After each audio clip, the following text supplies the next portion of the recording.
if I was going to run for president, do you really think I would announce it at night on a show like this? That is something that you do in broad daylight. You know where we come from. What's wrong with a show like this? No, there's nothing. It's at night, surely. You call people in broad daylight and you say, now I'm ready.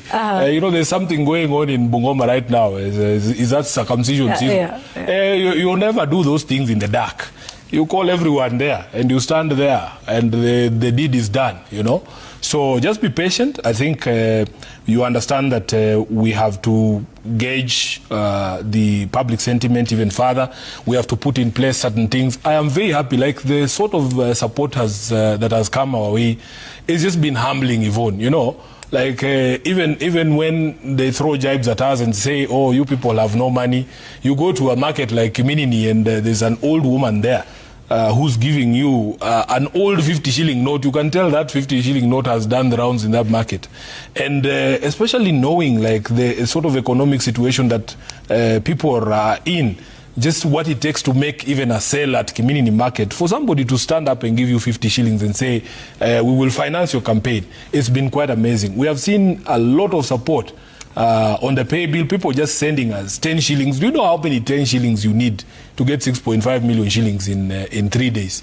It's not a joke. So I want to take this opportunity to just appreciate Kenyans demonstrating that this thing can be done. It doesn't matter what sort of handicap people think that you have. It is possible for a people-driven campaign to actually succeed. And we are hoping that we will not let them down. Okay. And that is why we continue to request that you allow us to do everything that is required to make sure that when we make that pronouncement, it is something that is actually going to hold water. Yeah. I just want to get your thoughts a little further on this polling, because the latest one from TIFA puts you at 15% popularity for a presidential race, and that's risen from 10%. Yeah. In contrast, persons like Kalonzo Musyoka of Wiper, who have been around a little longer than you have, yeah, going down to 13%. I think Matiang'i of Jubilee at about 14%. Others like Rigathi Gachagua at 7%. You know, what are your thoughts about being pitted alongside these persons, including sitting President William Ruto, who's polling at 24%, where support has grown consistently but stagnated based on the TIFA polls. Yeah. So you're polling with all of these people, some of whom have expressed interest in the presidency, some of those who are sitting on the seat. Your thoughts around what those numbers tell you? So maybe three things, and this is why I'm telling you that what people are looking for is not a declaration, because there's multiple people who have declared who are not showing up on those polls. So it tells you that Kenyans are not looking for a declaration. I have tried to explain that the mind is a very powerful, thing, that if people don't see you in an office, it doesn't matter how many times you say you want to be in that office. The mind will just reject the entire notion. So it is not the pronouncement. And people need to see you in that office. And how do they see you in that office? It is, how have we gotten ourselves into this conversation? What have we been doing the past 6 months or so when we were nowhere to showing up in the polls? Secondly, and most importantly, when you have an incumbent who's running below 30% in terms of his approval and the support that he has, it tells you that he's in trouble. He's in a lot of trouble. And if you put together all the support of the opposition, you see that it is possible, if the opposition were to present a united front, to actually have a new government in place in 12 months. So, which is why we in Linda Mwananchi are more focused about those conversations of unity, making sure that we present a formidable candidate against President William Ruto. Those permutations will change from time to time, because they say that an opinion poll is just a barometer of a moment in time. It changes every time. And this is just one pollster. I'm sure that if there was another pollster, the numbers would be different. You'll find different numbers from InfoTrack and the others, and from TIFA and the others. So it is not something to dwell on. What we want is to put in the hard work. Just put in the hard work, reach as many people as possible, try and explain to them this new offering, that things can actually be done differently in our country, and that there are higher aspirations than just some of these things that we hear people talking about, roads and stadiums and so on and so forth. Because when we talk to the people, they are explaining to us that, Sifuna, we want a country that actually lives to the ideals and the values in our constitution. They want a government that is run on values. Any of these governments can do these things that we speak about. But when you increasingly hear and listen to the people in government, their proposition seems to be that for as long as I've built you roads, it doesn't matter how I've treated you. And the people are saying no. The people are saying no, that human rights, democracy, these things are important to them. In fact, they are higher in their pecking order to some of these things that William Ruto likes to front load, like markets and roads. So we have to put in the work. I have said here on this show that nobody thinks, or in Linda Mwananchi, nobody thinks that it's going to be easy. We have to put in the work. We have to persuade people. Tomorrow we have a meeting with a team of our experts who is going to start preparing a platform, because Kenyans are increasingly saying, Sifuna, we all are on the same page that Ruto needs to go, and these are the reasons why we are saying he must go. These are the things he did to get us here. What sort of country do we wake up to after we've kicked him out? Because Yvonne, the sense of unease and impatience that I feel, especially amongst the young people, even if we were to succeed to gain power in this country, we are not going to have the luxury of time. People want to see immediate changes. You've heard the story there of Margaret Nyakango, the control of budget, saying our borrowing is getting out of hand. We're dealing with 13 trillion shillings in debt. And there is no other way. We need to have a team in power that will immediately cut government spending, so that we are able to deal with the question of taxation in the next financial year. So there are serious conversations to be had. I want you people to move away from this fascination of who's going to be number one and who's going to be number two. No. That's not it. We want to be able to tell you that this is the country you will wake up to on the 11th of August in 2027. So let's talk about that, because there are some who say, the slogan, Ruto must go, yes, which is your slogan. So Ruto must go, then what? Yes. What's your plan? First of all, why must he go, in your view? Correct. And then what? What is your plan? Because people are saying, okay, a slogan is one thing, yes, but what plan do you have for this country? Yeah, so we have a history as a country, Yvonne, and I've tried to tell this story 100 times. There is a life we used to live. Then we decided that this life has to stop. And I will take you back to 2002, which was the first time that some of us were voting. When we were kicking out Moi, why were we saying Moi must go? Why were we saying the Kanu state has to go? It's not because Moi did not build stadiums. Moi built 2 stadiums. Moi is the one who built Kasarani. Moi is the one who built Nyayo Stadium. And in fact, after that, no other person has ever built. I think this Talanta is going to be the next one. But there is a life we used to live that was unacceptable to us. And especially as measured against the 6 essential values that I keep speaking about that are highlighted in the preamble of the Constitution. Number 1 is human rights, democracy, the rule of law, social justice, equity, equality. All of those things mean something to Kenyans, that our lives have to be lived within a context of democratic ideals. So when you hear people saying, oh, you tell us how many roads you're going to build, it doesn't matter how many people you've killed as a government. Kenyans are increasingly telling us that these values of human rights and the right to life, that is the reason why people are saying we are not going to be attracted by these shiny things. We know that people who believe in democracy can also build stadiums and roads, but we don't want a dictator in power. We don't want to see the things that happen in our neighboring countries happening in Kenya. So William Ruto, by the way, I will accept that in the election of 2022, he rode on a very popular wave. I think he was very popular, especially with the small Mwananchi. Then you have to ask him, how did he lose all of that support? What are the things that he did? First of all, you get in and power gets to your head and you become very obstinate, that you refuse to listen to the people. There is a value under Article 10 which talks about public participation. We are servants of the people, Yvonne. You have to listen to the people. If the people tell you that they don't want something, you don't force it upon them just because you are in power. That is part of the problem. And all these problems began, I remember in 2023, 2023, when Raila was still around and we were running around doing our maandamano with the sufurias on the head, we started by having a conversation at Jivanji Gardens, and we told the government that these are the things we feel you need to address. First of all, the cost of living was going way beyond the means of, or the capacity of many Kenyans. And you need to listen so that you are able to make interventions to be able to assuage the suffering of the population. What were we met with? Instead of listening to us, we were met with tear gas and bullets in the streets, and we lost a lot of lives back then.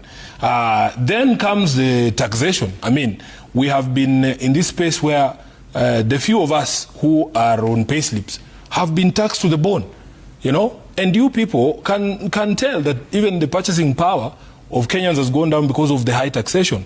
And what are these taxes going to? He'll tell you about the housing levy, and I asked him, honestly, President William Ruto, he claims he's trying to eliminate slums. What slum was he eliminating in Funyula, for instance? If you go to Funyula, that slum, that affordable housing that I was talking about, 12 floors, I was asking myself, what slum was he trying to eliminate in Funyula? The member of parliament for Funyula, Dr. Undo, is a member of Linda Mwananchi, and he confirmed to me there is no slum in Funyula. The priorities of the people in the area mean something, and you have to listen to them. If you spoke to the people of Busia, they would rather that concrete and steel was used in expanding the Busia hospital, doing schools and other things, because that is their priority. They will not live on the 12th floor, because there's no Luya who lives where a chicken cannot live. We live with our chicken, we don't rear them. I don't know if you understand the distinction. So when he's elected here in Nairobi, everybody can count the number of slums that we had in 2022. He should be telling us, because of this taxation, I have closed one slum. There used to be a slum in Madare, I have closed it. Or even in Embakasi South in Mukuru kwa Njenga, there's a big construction there of affordable housing. If William Ruto was standing to tell the country that I closed the slum called Mukuru kwa Njenga, and those people who are living there are now in these high-rise buildings, then we would listen to him.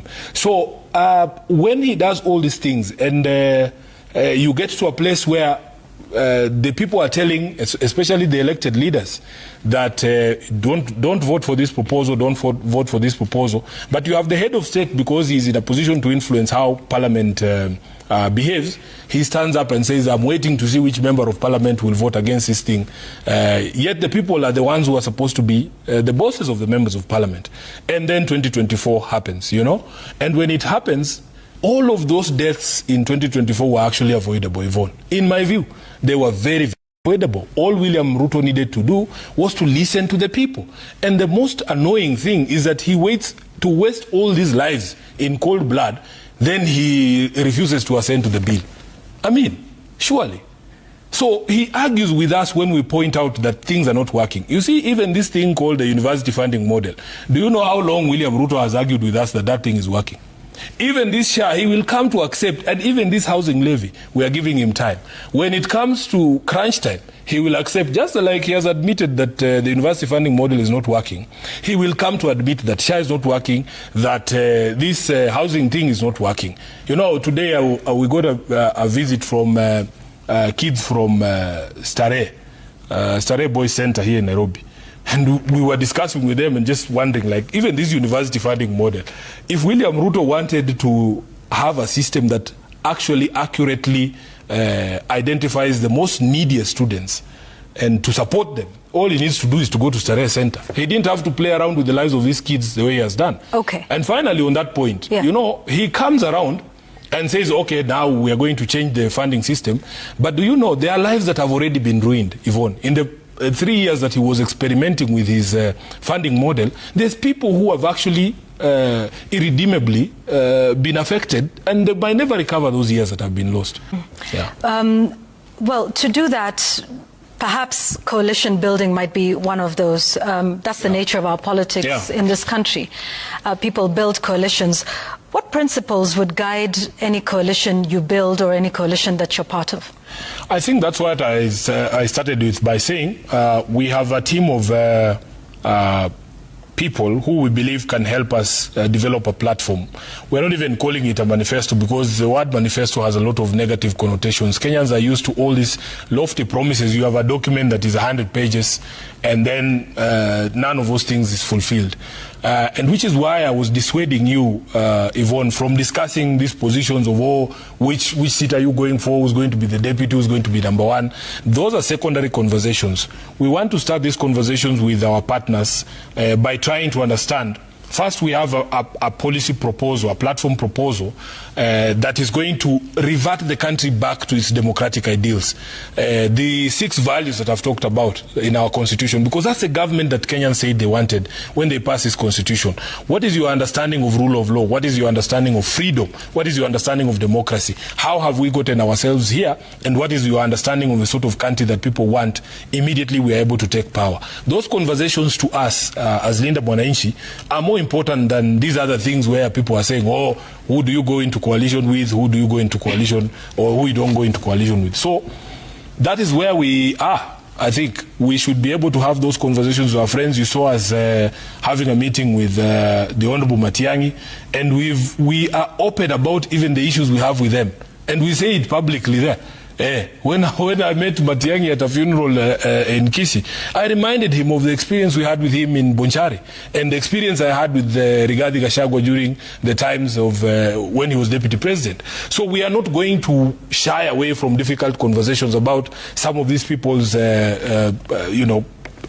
public record and conduct in public office. We have to have those difficult conversations and say, if we agree that this is the country that we want to see, then who's the best person to be able to deliver that new country that Kenyans seem to be telling us they want? Would you be looking for people with similar values, similar principles to those people who agree with that us, you hold, or what would be the basis of that? The people who agree that the sort of government we want to form is not just your regular government. We want to revert the country back to the essential values, like those, the rail of values, these ones here. There are only 6. Yeah. So in that framework, if you agree with us that this is what you believe Kenyans want, then we will be able to say this is the best person to deliver that dream. With their past record? Of course, I have said it here. I have said it here. I have told them. Yeah. Hey, I've told them that we don't want candidates who will have problems if you put them in a debate with William Ruto. If I say we are kicking you out because of ordering police to shoot young people in the foot, would he be able to say, even you, Sifuna, you did the same? That's the problem we have to confront. Are there any candidates you think that would not be suitable? First, let's first agree, because we have to talk to each of these people. And by the way, it is not going to be an easy conversation, you know. If you look at the math there, the math is telling you that for as long as the opposition presents a united front, we would win. There's a reason why those people have support, even though some of them have what you might describe as weaknesses. So first we need to persuade them, and we as Linda Mwananchi are hoping to persuade people that these ideals and values are higher than any other conversation to have. And if we are able to persuade them, because politics is persuasion, you're not going to force people to see your point of view. You have to persuade them. And if we're able to persuade them, then we should be able to work together. Yeah. And their past would not sort of inform whether you would be able to persuade them, or whether they would be able to keep their end of the bargain. We will based confront on that past, each one of on our the conditions that you individual pasts. But one of the most interesting thing, Yvonne, is that, you know the story of Saul and Paul? It's the same person, basically. That Saul used to be the greatest persecutor of Christians, and he turned out to be the biggest spreader of the gospel. There's people that have in the past had all these issues. Now they're the ones preaching the gospel of these values.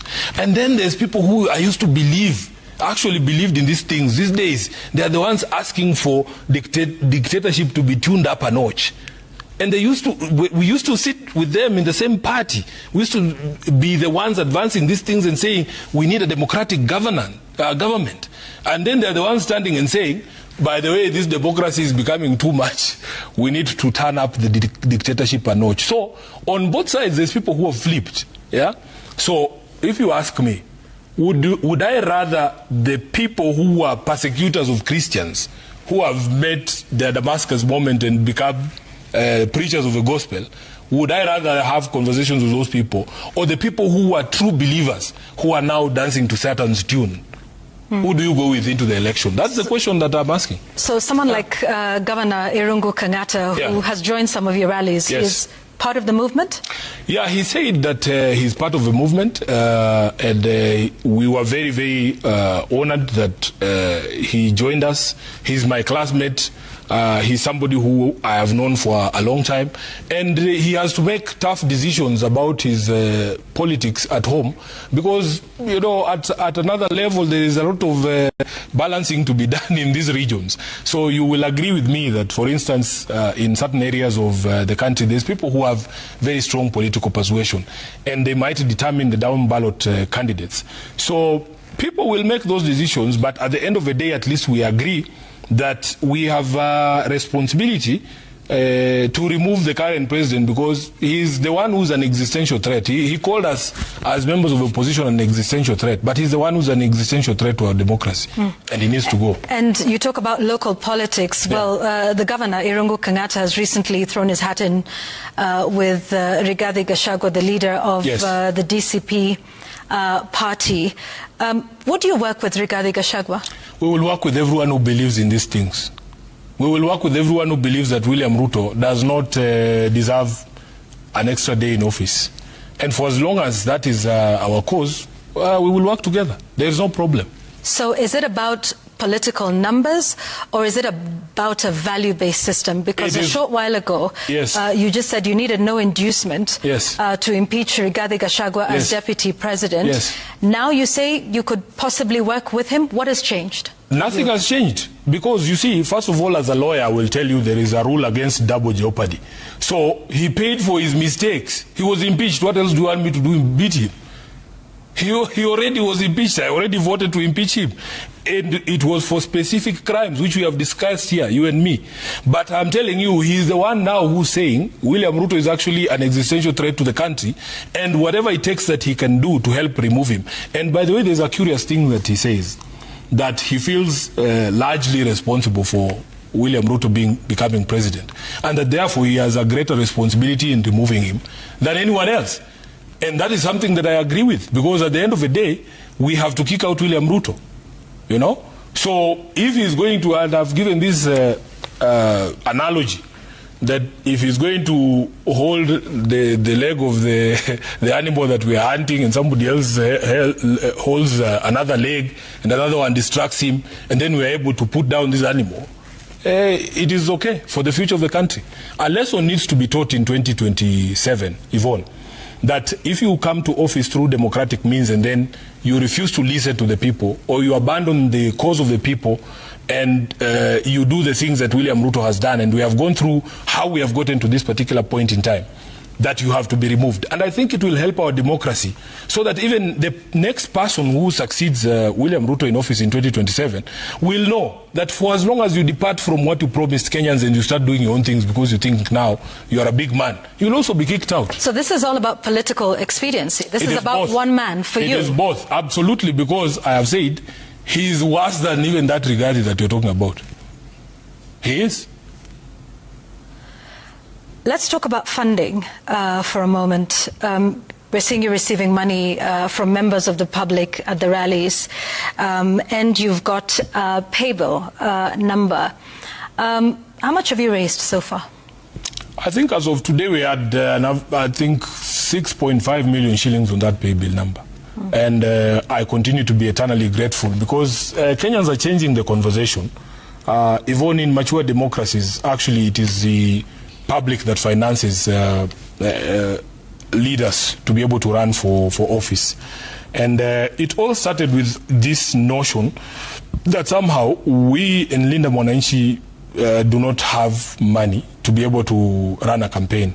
And I tell young people that there is something that the political class has done or succeeded in doing, making it seem like you need billions and billions of shillings to be able to run for office.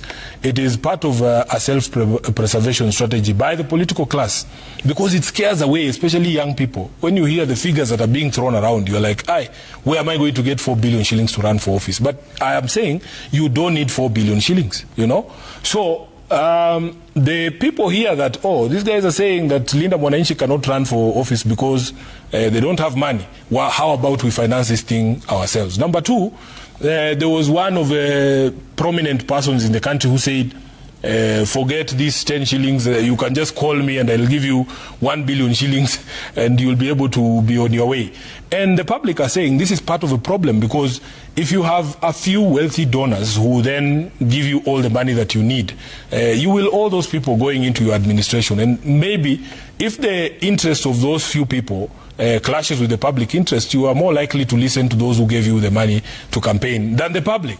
So if you want to insulate your leaders, from the corrupting influence of money, you should be able to be the ones to say, we own this candidate.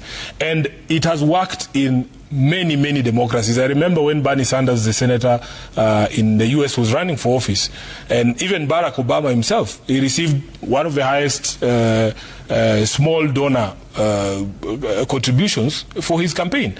So it is an awakening. And I'm telling you, when I went to Western Kenya, and I go to community market, and these mamas in the market are bringing you 50 bob, 10 shilling coins. It was a very emotional moment for me, because first of all, I appreciate that they are going through a very difficult time, and for them to say, we're going to spare whatever it is little we have for you to be able to, for us to be able to support your campaign, it is something that is a very powerful moment for me, and I will never forget. I want to assure the people in all those places in Kiminini, in Kamukuywa, in Chwele, who contributed to us so small amounts, that we will put that money to good use. What are you using the money for? So essentially, Yvonne, on average, Linda Mwananchi spends maybe 2.5 million shillings per meeting that we run. And the expenses are very straightforward. Basically, it's the stage, it's the sound, it's paying the DJs, it's paying security personnel because we need them, and so on and so forth. So that is what essentially campaigning is about. Are you going to account for these monies? Because absolutely. The pay bill you have is very public. How are you going to do that? Absolutely. The good thing with a pay bill is that you can obtain a statement. You know, you can obtain a statement showing money in and money out. Yeah, you know? But then where the money goes to, I'm saying, is that something, because the pay bill is owned by you, to be fair. Yeah. And if the so what is your accounting mechanism? If the people sending us money, I don't know if you have sent money. No, I have not. Yeah, so it is their money.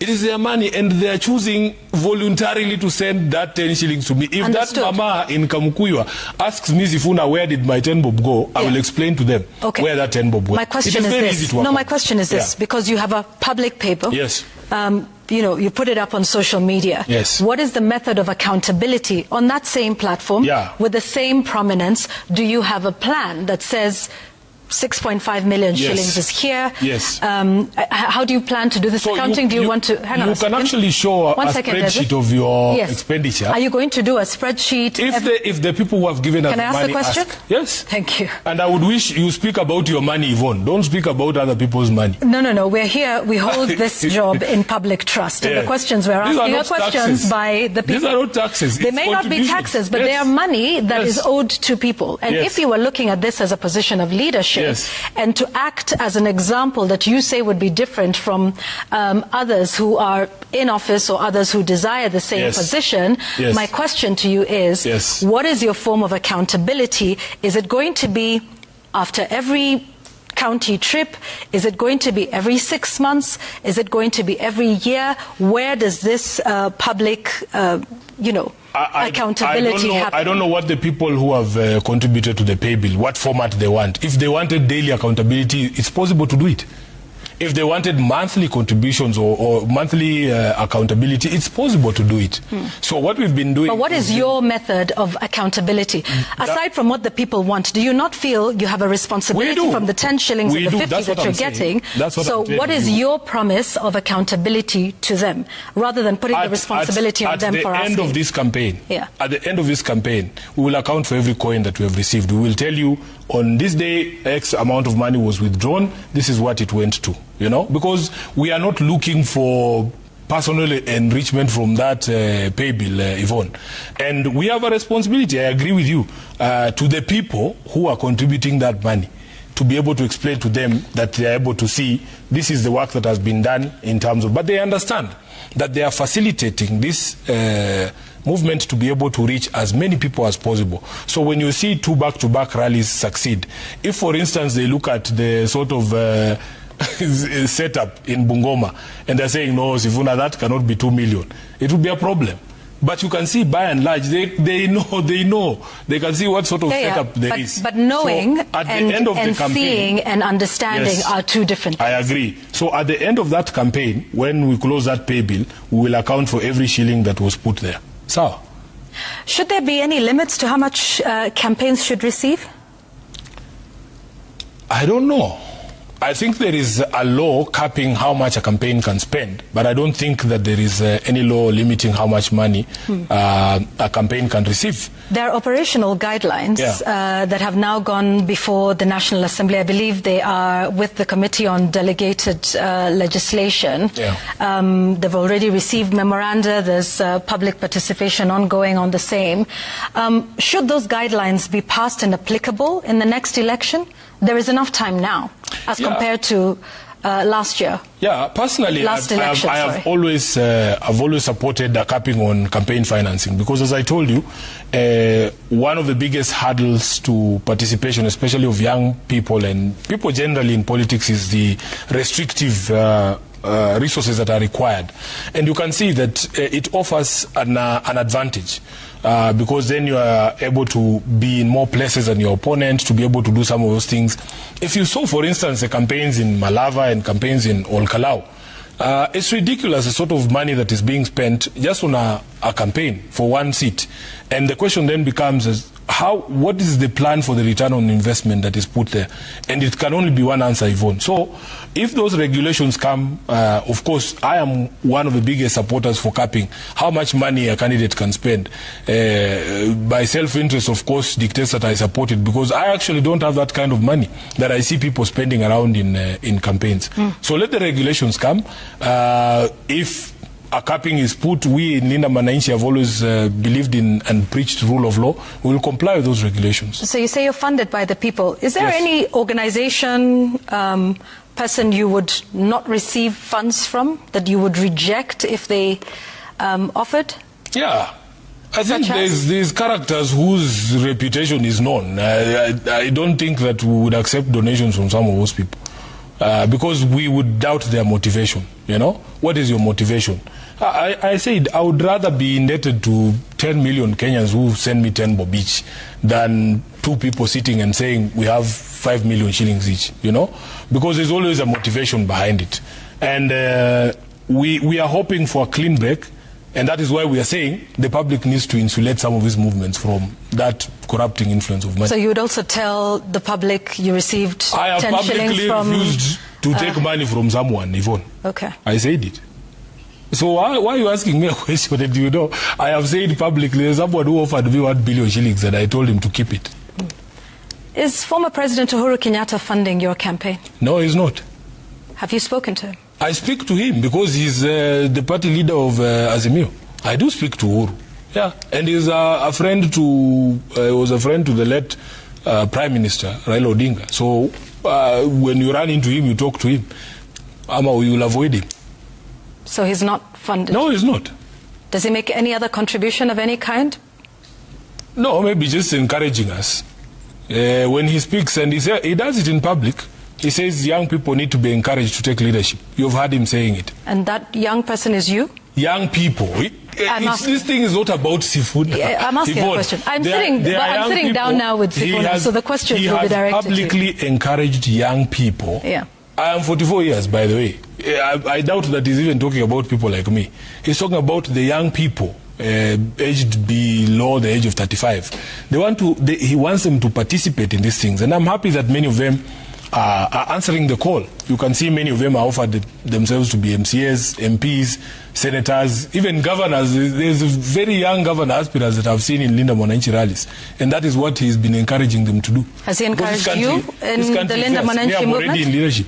Yeah, but I am already a senator. So you don't need any more encouragement? No, we don't need more encouragement. We want these people who don't participate in politics to participate, who view this thing as something in the abstract or something that is beyond them, to realize that there is need for them to involve themselves in politics. And I think that's what he's been saying. Does he provide you with any strategy? No.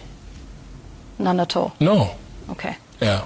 So any conversations you have are about... Would you care to share? Those are my private conversations with Uhuru. Unless you want to join the next meeting, Yvonne, you can come and sit in and listen. And we'll talk about the next steps. But first, the tour of Western Kenya. Some have termed it a homecoming of sorts. What would you call it? Why were you in Trans Nzoia and Bungoma counties? I don't know why people are calling it a homecoming. Because what was it for you? We have given an undertaking that we have to consult the public widely. We have 47 counties, and we have given an undertaking to reach all these counties to speak to the people, find out where they stand on the issues and whether they're going to support some of the propositions we're going to put forward. You will remember that this entire tour began in Busia. When I went to Busia, I didn't hear any big deal, although I come from Western Kenya. We have done Kakamega County, we have done Vihiga County. So there were only 2 counties remaining in Western Kenya that we had not touched. And it just happens that I originally come from Bungoma County. So people were trying to give it all sorts of names. And I remember because there are people who care deeply about my standing in society, and they were calling me, Sifuna, why are you calling it a homecoming? Your home is actually in Kenya. So everywhere I go is actually a homecoming. And we are still arguing with Babu Owino whether the crowds in Bungoma were bigger than Kisumu or whether they were bigger than Kitengela. But I think it was just something that the media tried to brand, because I originally hail from Bungoma. Of course, I'm elected here in Nairobi.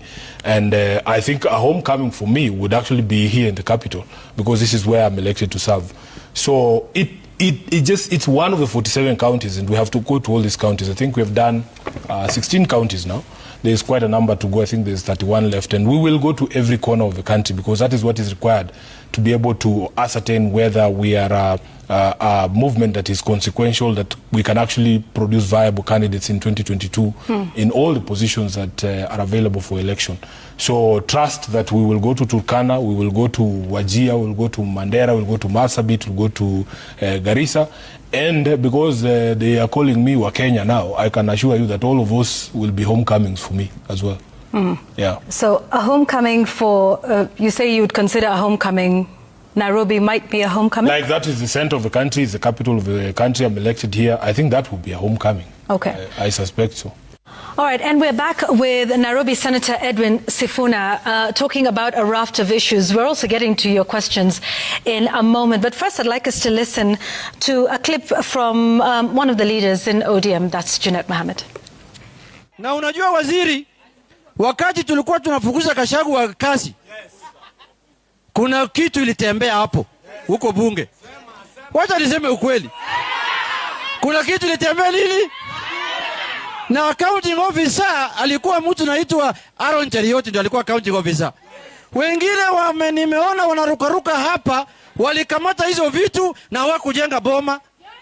Tafadhali, kila saa impeachment haikuji. Kama umepata kitu kwa impeachment ya Gachagua, tafadhali jenga boma mzuri. Ile boma nimeona na pesa ya Gachagua haitoshani. Kuna hisabu imepotea. Mambo ya kuharibu pesa yako na watu yellow huko Nairobi. Unapeana pesa kwa wa yellow huko Nairobi. Leta pesa hapa chini bana. Tumeelewana? Wale wanajua ile kitu vinaongea wanajua. Sijaona marupurupu na malipo ya hiyo impeachment, sijaona kama imefika Bungoma. Ile nyumba nimeona juzi hapa, hiyo ni nyumba, hiyo mabati haifai kwa mabati kama hiyo. Haifai mabati kama hiyo. All right, so before we talk about the other politics, he makes a very serious allegation there of, people being bribed in the Senate during the impeachment of Rigathi Gachagua as deputy president at the time. Yes. You were Senate minority whip at the time. Absolutely. Do you know anything about this? Money being paid to senators to vote a particular way? You know, this thing is always said. I have heard it a million times, and every time they're invited to demonstrate who was giving the money and for what reason, they have never demonstrated that. So it's something that I actually personally don't pay too much attention to. I think you should be able to speak to that accounting officer that he has named there. Let him account. Tell us, I got money from this guy and gave this guy. That's all we need, because there's a lot of talk in politics and people just trying to besmirch and smear people's names. But did you hear of any of these allegations? I have heard these things, I think from the time that Rigathi was impeached. These stories have been there. This is not the first time that you're hearing that story. And all we need now, Kenyans, is for them to level with Kenyans. Tell us the money was picked from Yvonne and given to Sifuna. That's all we need. Have you did you receive any money during the impeachment? No. They should come and tell us who gave us money. So you didn't receive any payment? You see, like right now, to induce you to vote during the impeachment? I didn't need any inducement when it came to regard this impeachment, because publicly I had taken positions against some of his conduct and his pronouncements, and I'd even at some point, there is one of the grounds of impeachment there was his interference in the running and management of Nairobi City County. I don't know if you remember that. And I had actually put out a public statement saying that he's going too far in his interference with devolution, because that's what I was elected to do. There's a letter that I did, and I wish you had informed me that you'd be discussing this, because I would bring you a copy of this letter. So I actually believed at that particular moment in time, I don't need any inducement to do that, you know. So all of these allegations, they're just wild allegations, because they're always looking for a way to besmirch people's reputations. I remember similar allegations were made by the Council of Governors, you remember. The Senate invited them to present that evidence that some senators were extorting them money. Up to today, Yvonne, you know, it's one thing to make an allegation, and legally, he who alleges must prove. So, for me, these stories are going to continue. And until the day that somebody comes and shows you that this money came from Yvonne and it was given to someone, then these other things are just attempts to muddy the waters. Because that's the same question Frederick Okango is asking on X. We will get to it in a moment, but let me just read it out. He says there were allegations that you have alluded to in February of this year. COG formally naming you amongst 4 senators of extortion, intimidation, harassment. Is he clean, he asked. So how do you know how that story ended, Yvonne? How did that story end for the COG? The COG made accusations in public, but when they made an apology, they made it in private. They came to the Senate and apologized to the Senate, because they, what is it called? The head of the institution there, called the speaker, Kiengei, he actually told them, you come and tell us what accusations you have against, or the proof that you have against these senators, and there was nothing. They actually came and apologized. There was another case in the National Assembly which was very curious regarding one of my allies, the Honorable Jack Wamboka, and I happened to represent him. You know him, it went all the way to hearing, which is something that we didn't see in the Senate. We had a sitting of the Powers and Privileges Committee in the National Assembly, and I was very embarrassed, because the person who was making that accusation was actually Reverend Kobia, somebody who has a very high reputation and somebody who I have a lot of respect for. So when we were cross-examining him during those hearings, we asked him, even the people, you know, he said he had heard from somebody else that the Honorable Wamboka was seeking or soliciting funds from him, and the people who he said he heard from had written letters to the National Assembly saying that is not a correct position, you know. So it is one thing to allege things, but when we come to the crux of a matter and tell you, okay, show us this evidence that you have against so-and-so, they always scramble and cross-exam. The biggest complaint from Reverend Kobia was that Jack Wamboka, in his handling of a committee meetings, is very rough. You know, the way he talks. And in fact, he compared Mheshimiwa Wamboka to the other chair of cohesion in the Senate. I think it's Senator Chute. So I asked him, do you really expect all of us to be the same in the way that we talk or the words that we choose and how we behave? No, the biggest problem is that he felt that he was being handled roughly. It's the same thing with the members of the Council of Governors and the experiences in the Senate Public Accounts Committee. But I've argued, Yvonne, that there is no senator who can be nice in the face of some of the things that we have seen being brought out of the County Public Accounts Committee. And one of the things that people forget is that those responses come from the governors themselves. So, for instance, my friend in Embu, she came to the Senate and she told us she took 10 million shillings from the KIPES project, which is a County Aggregation and Industrial Parks project, to throw a bash for the border. My brother from Vihiga did the same. They took 5 million shillings and threw a housewarming for the completion of the Speaker's house. You have our brother from Taraka, for instance. He comes and the responses are so bad when you tell him, just read for me what you have written here. He says, Sifuna, I can't read, I forgot my glasses at home. So then they say we are harassing them. They're saying we are using the committee for, to settle political scores and so on and so forth. But you should press them, because when they call those press conferences, Yvonne, your media houses are there. You people never press these governors and say, why don't you tender that evidence against Sifuna? Which is this governor who says I extorted them? What is the evidence against them? So, wamejaribu kuharibu jina na imekataa, you see? So, they will throw around all these sorts of things, but for me, our job is to remain focused. Some of these people who are throwing around mud here, if their files are opened, the Kenyans will be shocked. I want us to talk about, Linda Mwananchi and the movement. Do you want me to tell you about my house first? Because it was in the same clip, but you've only focused on one piece. Tell us about your house. First of all, Kenyans must know that I am very proud of that house. I built that house in 2015. And on average, I spent a maximum 2 weeks out of a year in that house when I take my daughter home for Christmas. Those people who are saying, oh, Ciîgiî what, it's okay. Some of us are built different, Yvonne. We are not attracted to flashy things and grandiosity. You know, I see some people saying, oh, because you are so and so, you should have this and this. It is possible to be modest. I remember you were with us. I think you came to Raila's home in Opoda. Is it a grand structure? It's just a house. It's just a house in the village. Even his house here in Karen, it's a very modest house by the current standards. I've seen people building monstrosities there, wall to wall. So it just depends on who you are and what things you fancy. Some of us are okay for as long as you're comfortable with some of these things, and we're not attracted to this grandiosity. So that one is neither here nor there. And the fact that it is that it is that house that people are discussing, it means wabetafuta story imewashinda, and our focus, our challenge is to remain focused on making sure that we succeed in the next election. So you've talked about the issues you have with the current regime. If you say you are offering yourselves as an alternative, yes, what is that alternative? Now, I have said to you here on this show that in fact the kind of government that Kenyans wanted is already in our constitution.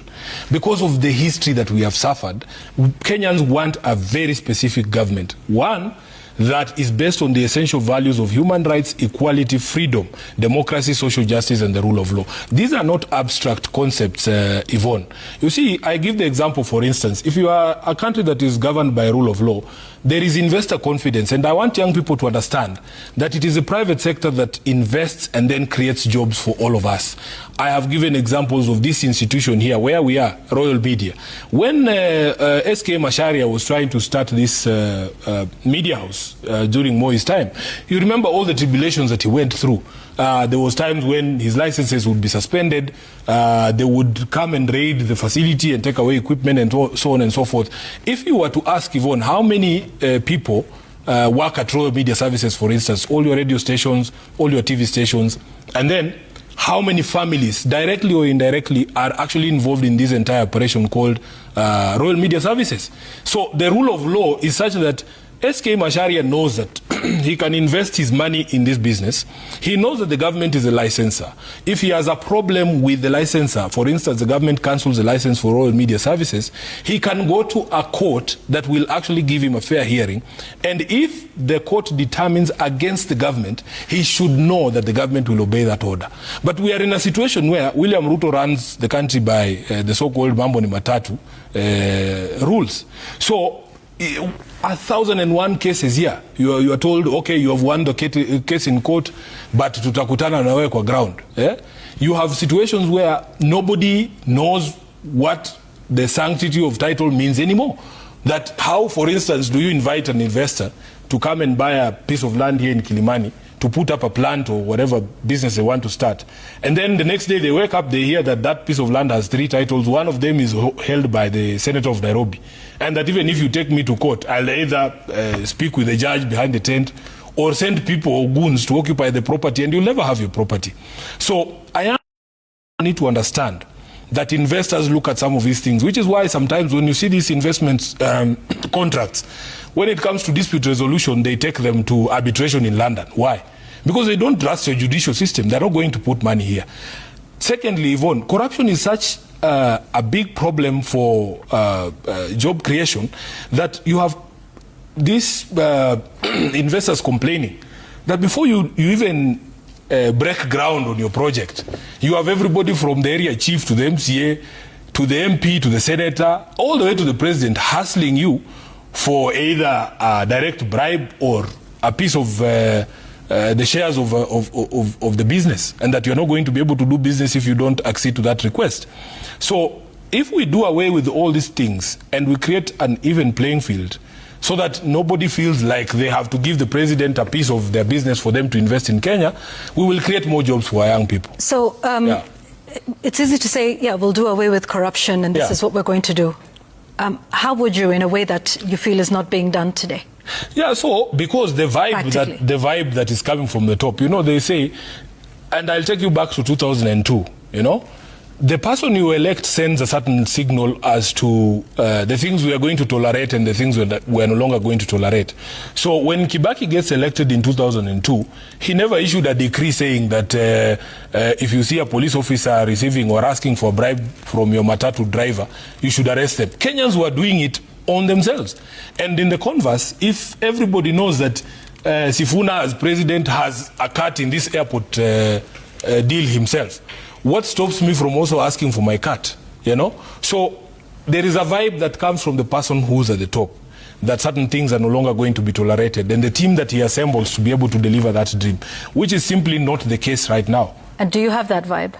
I believe that, you know, people can tell. The people can tell because our histories are there. I saw some people saying that I have a very small house, that I should have a bigger house because I'm the senator of Nairobi.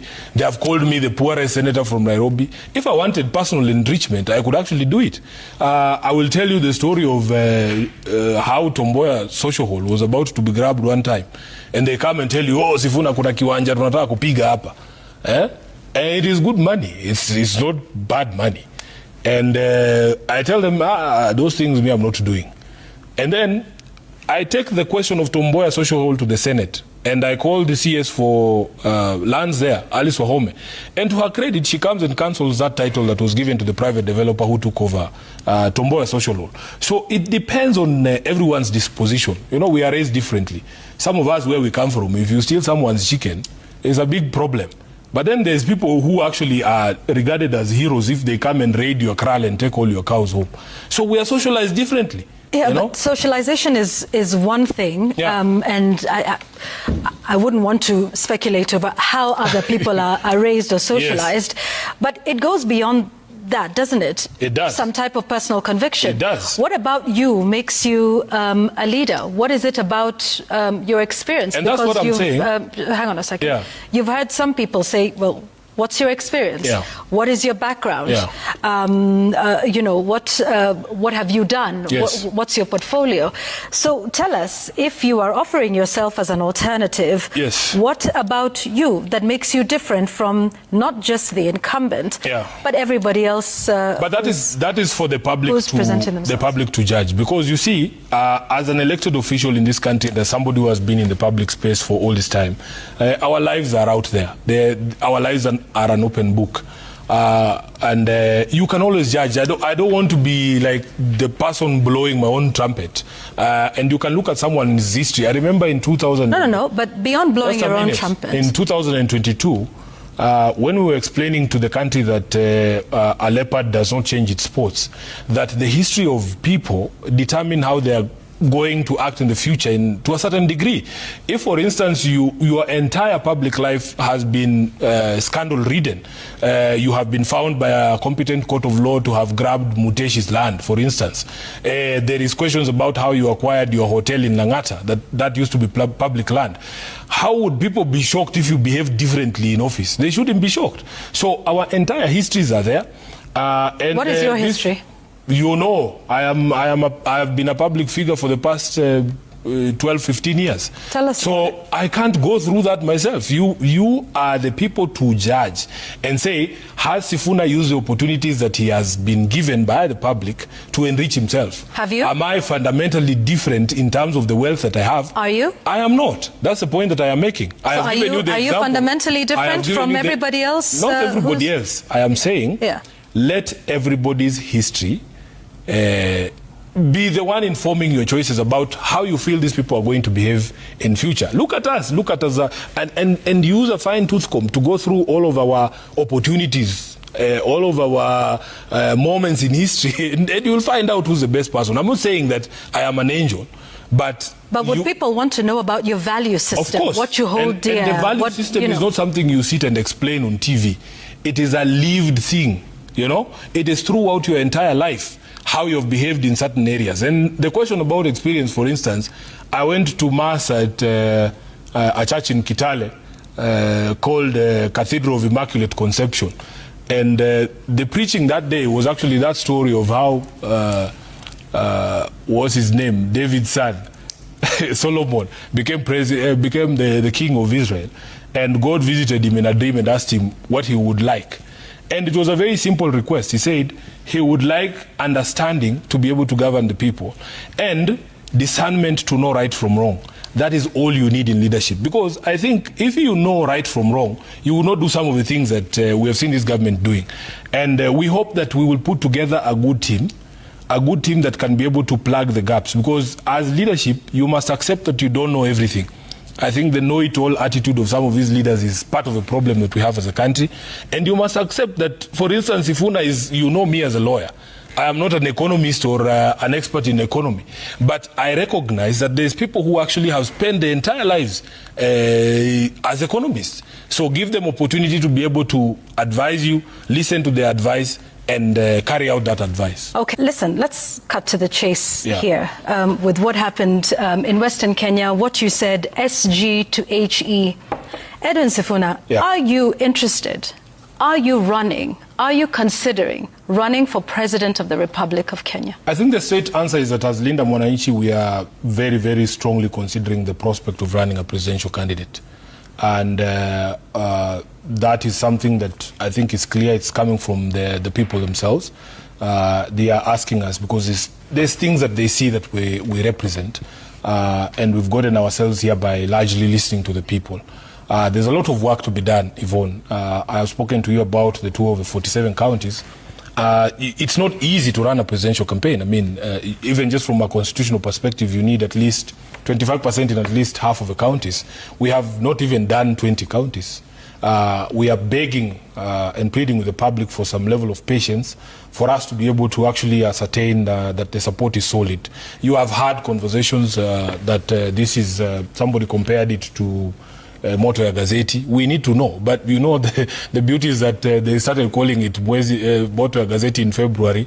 We are now in August. 6 months for a fire burning. It's not too bad of a fire, and we are hoping to see whether we can take it to all the other places. There's a certain yearning in the country for some level of freshness in the leadership of the country, a radical departure from the policies that we've seen William Ruto putting in place. There's a lot of hue and cry. People are overburdened with taxation. They have no money. There's high unemployment. And they are thinking that maybe we can get a team in place that will turn the course of the country. So all we are asking for is not that we don't hear what the country is saying. We can hear what the country is saying. And I have said in multiple forums that we are not going to ignore the call of the country or the call of a generation. Because at the end of the day, if you are the one who runs around saying Ruto must go, you must be available to go him. If they settle and say, okay, we want Yvonne to be the head of a spear, I mean, you cannot run away from the call of the people. And we are hoping that once we complete the tour of the country and get to as many constituencies as possible, we should be able to give you a straight answer. Okay. Yeah. You talked about Linda Mwananchi considering. Absolutely, because... Yes. My question was, Edwin Sifuna, are you interested in running for president of this country? I have said, because I'm part of the Linda Mwananchi team, the way that decisions are made in Linda Mwananchi are very collegiate. And I wouldn't just be able to do it if I was alone. In fact, Yvonne, I have gotten to this place where we are in this conversation because of all the support that we've gotten from young people, from those online, from the, the bunge la Mwananchi all across the places. We have even TikTokers, we have people on social media. They have been pushing this movement. And one of the things that we will not do is to make unilateral decisions. If those people, that's why you see me in every rally, I tell them, you guys are saying we should go and do this. Let that not be a day when I turn back and I don't find you there.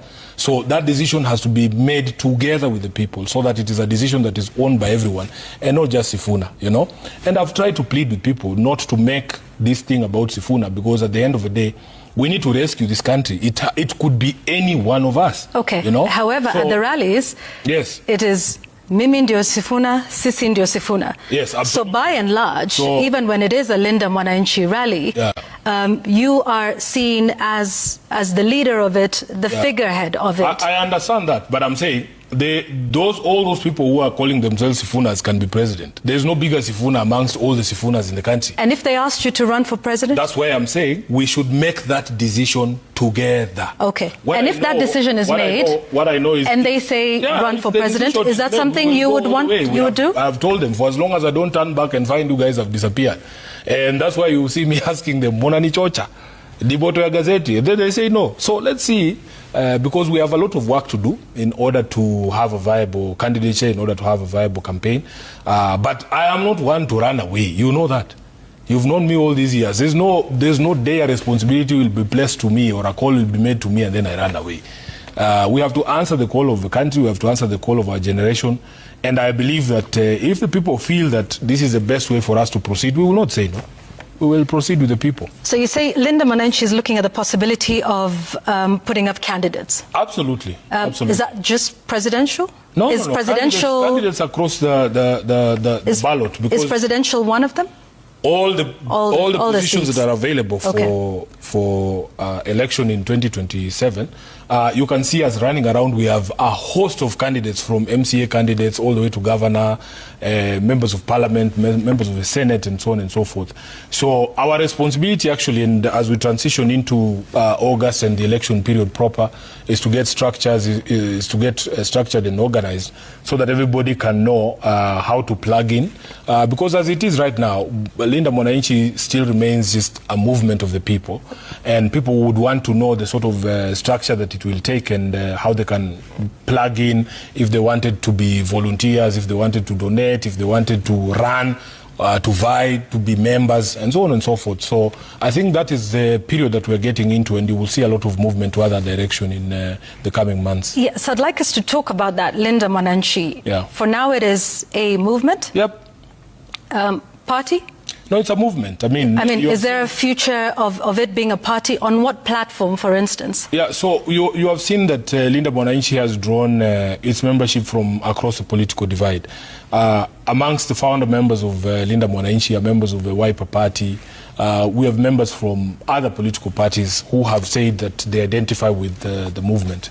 At some point, and we can feel the pressure from the public and from the aspirants as well, and everybody who's invested in Linda Mwananchi, to get organized, because it is clear, they say in Swahili, akufukuzai hakuambii toka. It is clear that those in the leadership of ODM now are done with us. Even as we speak today, I think there's a motion that is going to be brought to the Senate to effect further changes in the Senate to remove Senator Osotsi as the chair of the County Public Investments Committee. They're going to remove me from the County Public Accounts Committee. I've seen they're sending me to the Fisheries Committee, which they think is a punishment, but I actually need to learn about agriculture and fisheries and the blue economy because of the coming assignments. So you can tell that they are basically done with us. I remember. Are you done with ODM? No, it's about them. It's them who are kicking us out. I remember on Saturday, when we finished our rally in Kitale, I just saw all of us being removed from the ODM WhatsApp group. It's not me who's leaving. They kicked us out, all of us. Are you resigned to your fate now? They removed us. Because previously here, and in various press statements, You have been adamant that you are the Secretary General of the party. We know the decision the party has made. The last time you were here, you were Secretary General of the party and Minority Whip in the Senate. Now you don't speak so much about, still being an ardent member of the party and an official. It is obvious, and the public will be left to judge that we have tried, those of us who are in ODM who believe that the party should take a different direction. We have tried to fight for the soul of a party. But we're getting dangerously close to the election, and it is clear that our colleagues in the party have no time for us. And therefore, I mean, we have put up a good fight. I personally feel that I have kept my promise to my boss, that I would not be the one to wreck the party, that he has seen that it is them who have come after us. They have stripped us of all the things that he gave us. We have tried to put up a fight, Yvonne. I mean, we have really tried through persuasion and the other things to talk to everyone. And every time you had conversations and you thought that solutions were in the offing, directives would come from other quarters and a totally different direction would be taken. I had one of the leaders saying, it is true that decisions of or affecting the party are taken at State House because now the party is part of government.